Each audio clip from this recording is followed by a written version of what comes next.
ఎడారిలో సెలయేర్లు. మే 20వ తేదీ కొరకు వ్రాయబడిన ఈ భాగాన్ని మీకు చదివి వినిపిస్తున్నది సహోదరుడు పాల్ సుందరం.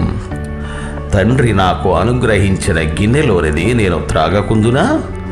యోహాను శుభవార్త 18వ అధ్యాయము 11వ వచనము.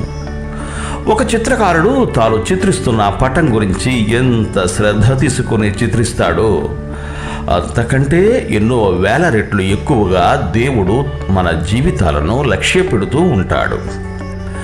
ఆయన తన కుంచెతో ఎన్నో దుఃఖాలను మన జీవిత చిత్రంపై గీస్తుంటాడు. ఎన్నో పరిస్థితుల రంగుల్ని పులుముతుంటాడు. ఈ విధంగా తన దృష్టిలో అత్యున్నతమైన అతి మనోహరమైన చిత్రంగా తీర్చిదిద్దుతాడు.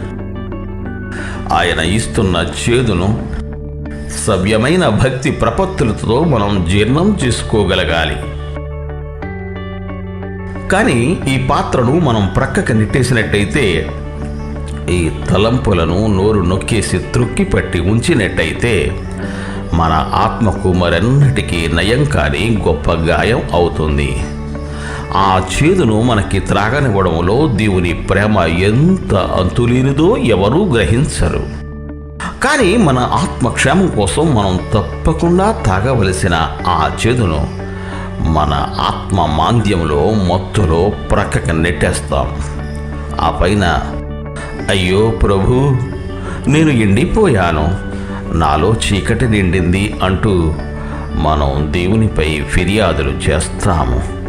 నా ప్రియమైన పిల్లలారా, బాధకి మీ హృదయాల్లో చోటివ్వండి. మీ హృదయం అంతా భక్తి పారవశ్యాలతో నిండి ఉండడం కంటే వేదనలు నిండి ఉండడమే ఎక్కువ ఆత్మీయాభివృద్ధికి మూలం. దేవా, బాధని తొలగించు. ఆక్రోశించాడు మనిషి.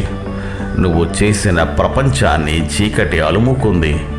గుండెని గొలుసులతో కట్టి రెక్కల్ని నేలకి బిగబట్టి నొక్కిపట్టాయి ఈ ఇక్కట్లు. నువ్వు చేసిన ప్రపంచాన్ని బాధల నుండి విడిపించు. బాధను రూపుమాపమంటావా?